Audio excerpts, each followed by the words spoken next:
Hello everyone. So in this video we will study about glucose 6-phosphate dehydrogenase deficiency anemia.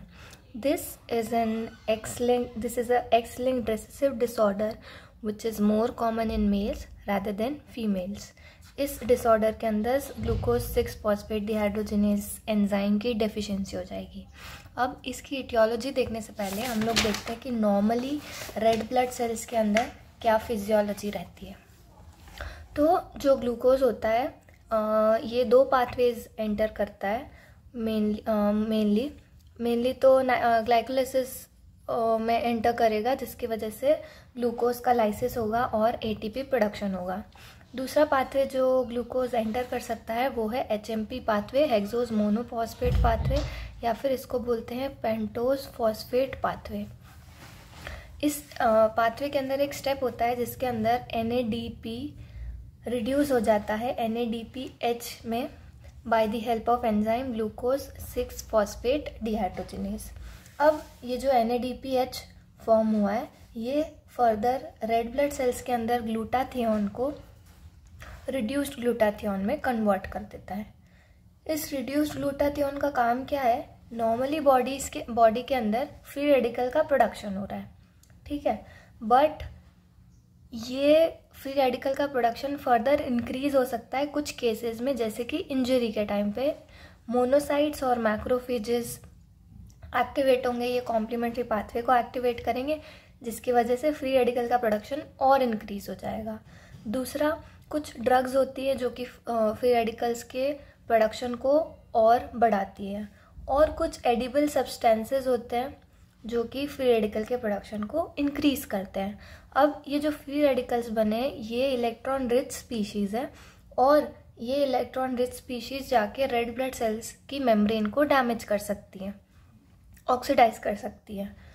तो जो ये reduced glutathione form हुआ है ये क्या करेगा, इन इलेक्ट्रॉन रिच स्पीशीज़ को के इलेक्ट्रॉन को एक्सेप्ट करके न्यूट्रलाइज कर देगा और ऑक्सीडेटिव डैमेज से रेड ब्लड सेल्स को प्रिवेंट करेगा। बट अब हम इटियोलॉजी पे आते हैं, तो इन्फेक्शंस का हमने देखा कि मोनोसाइट्स और मैक्रोफेजेस एक्टिवेट होंगे, ये फर्दर कॉम्प्लीमेंट सिस्टम को एक्टिवेट करेंगे और कॉम्प्लीमेंट सिस्टम फ्री रेडिकल के प्रोडक्शन को इंक्रीज करेगा। कुछ ड्रग्स जैसे कि anti malarial drugs, primaquine, anti bacterial drugs like sulfhydryls, chloramphenicols, और एंटीपायरेटिक्स जैसे कि aspirin in high doses will cause increased production of free radicals. कुछ एडिबल सब्सटेंसेस जैसे कि फावा बीन्स जो कि फेविज्म कॉज करते हैं, ये भी हमारे बॉडी के अंदर फ्री रेडिकल के प्रोडक्शन को इंक्रीज करेगा। अब जब फ्री रेडिकल का प्रोडक्शन इंक्रीज हो जाएगा तो बॉडी के अंदर ऑक्सीडेट स्ट्रेस बढ़ जाएगा। अब जब हमारे पास ग्लूकोज 6-फॉस्फेट डिहाइड्रोजिनेज की डेफिशिएंसी है तो उस वजह से रिड्यूस्ड ग्लूटाथियोन का फॉर्मेशन नहीं हो पाएगा, और रिड्यूस्ड ग्लूटाथियोन का फॉर्मेशन नहीं होने की वजह से रेड ब्लड सेल्स का मेम्ब्रेन का डीनेचुरेशन या फिर मिसफोल्डिंग हो जाएगी और रेड ब्लड सेल्स का हीमोलिसिस हो जाएगा। अब जो रेड ब्लड सेल्स का हीमोलिसिस है अगर वेसल्स के अंदर हो रहा है तो it will lead to intravascular haemolysis, but अगर जो डिस्टॉर्टेड या डीनेचर्ड रेड ब्लड सेल्स है वो किसी ऑर्गन के अंदर जाके ट्रैप हो जाती है, जैसे कि स्प्लीन के अंदर या फिर किसी लिम्फोइड के अंदर, तो उसको बोलेंगे हम एक्स्ट्रा वैस्कुलर हीमोलिसिस। और हमने पहले भी जब हीमोलिटिक एनीमिया का फर्स्ट वीडियो देखा था उसके हमने बात की थी कि जो glucose six phosphate dehydrogenase deficiency anaemia है, this is an example of mixed type of haemolytic anaemia. अब जब ऑक्सीडेटिव डैमेज हो जाएगा तो जो हीमोग्लोबिन है रेड ब्लड सेल्स के अंदर ये भी डीनेचर होगा और डीनेचर होके हिंज बॉडीज़ को फॉर्म कर देगा। हीमोग्लोबिन के क्लस्टर्स बन जाएंगे और डीनेचर्ड ग्लोबिन के क्लस्टर्स बन जाएंगे जिनको हम बोलेंगे हिंज बॉडीज़। जब हम पेरिफेरल स्मीयर ऑब्जर्व करेंगे तो हमें बाइट सेल्स या फिर डेग्मासाइट्स देखने को मिलेंगे, जो कि सबसे कॉमन फाइंडिंग है हमारे पास glucose six phosphate dehydrogenase deficiency anaemia की। बाइट सेल्स जब हम ऑब्जर्व करेंगे तो ऐसा लगेगा जैसे रेड ब्लड सेल्स को किसी ने बाइट किया है, बट जब ये नॉर्मली जब हम रामनॉस्की स्टेन या फिर जिम्सा स्टेन से ऑब्जर्व करेंगे देखेंगे तो ये ऑब्जर्वेशन मिलेगा। बट जब हम क्रिस्टल वॉयलेट स्टेन से स्टेन करेंगे तो हमें पता चलेगा कि जो red blood cells bite cell के फॉर्म में अपीयर हो रहे थे, एक्चुअल में उसको किसी ने बाइट नहीं किया है, बट जो डीनेचर्ड हीमोग्लोबिन या फिर जो हिंज बॉडीज़ हैं वो एक एंड में जाके एक्यूमुलेट हो गई हैं, जो कि रामनॉस्की या फिर जिम्सा स्टेन से इतनी मतलब क्लियरली विजिबल नहीं थी। क्लिनिकल फीचर्स देखें हम glucose 6 phosphate dehydrogenase deficiency anaemia का, तो इसके अंदर एपिजोडिक हीमोलिसिस होता है। क्रॉनिक हीमोलिसिस वाले फीचर्स जैसे कि स्प्लिनोमेगाली, कॉलीलिथियासिस, ये सब हमको देखने को नहीं मिलेंगे। Hemolytic disease due to red cell enzyme defects, glucose 6-phosphate dehydrogenase deficiency. Abnormalities in the hexose monophosphate shunt or glutathione metabolism resulting from deficient or impaired enzyme functions reduce the ability of red cells to protect themselves against oxidative injuries and lead to hemolysis.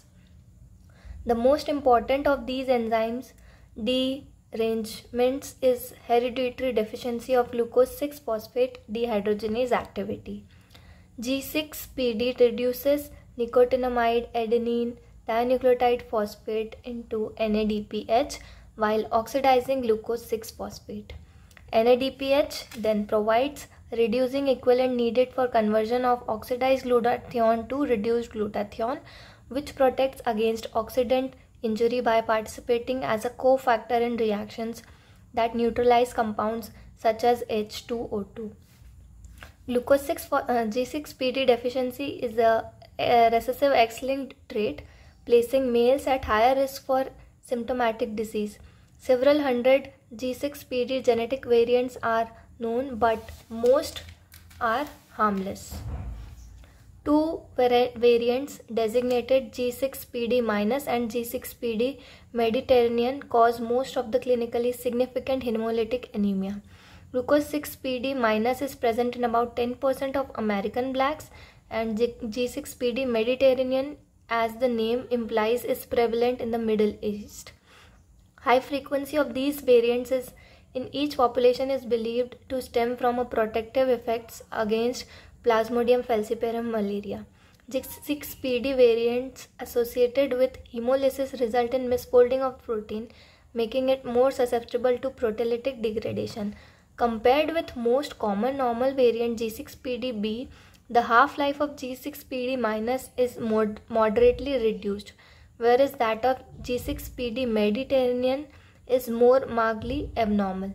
Because mature red cells do not synthesize new proteins, G6PD- or G6PD Mediterranean enzyme activities fall quickly to levels inadequate to protect against oxidant stress as red cells age.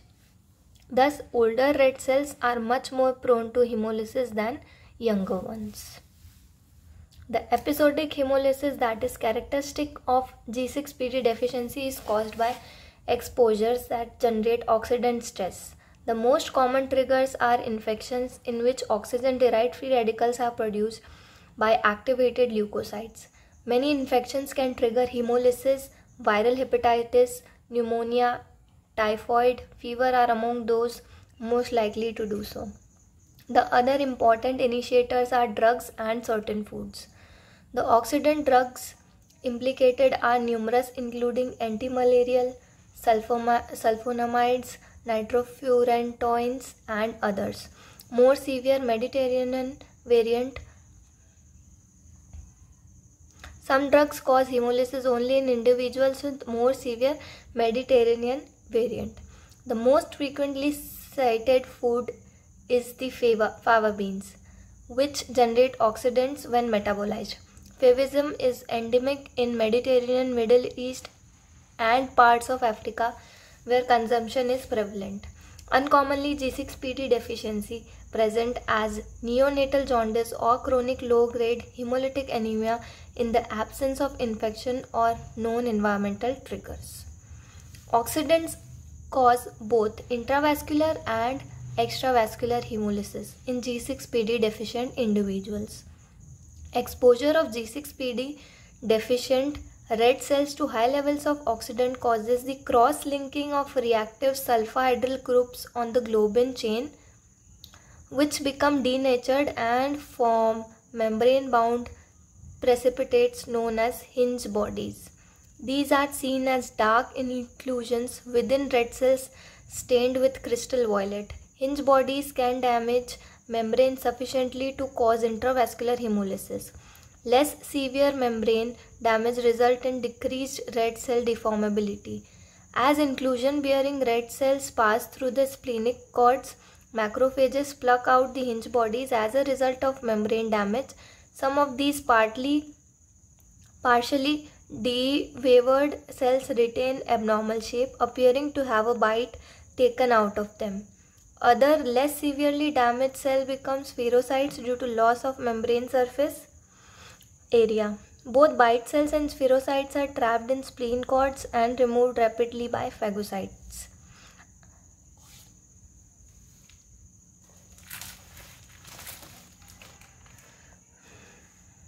Acute intravascular hemolysis marked by anemia, hemoglobinemia, hemoglobinuria usually begins 2 to 3 days following exposure of G6PD deficient individuals to oxidant. Hemolysis is greater in individuals with highly unstable G6PD Mediterranean variant because only older red cells are at risk for lysis. The episode is self-limited as hemolysis ceases when only younger G6PD replete red cells remain. Continues to take offending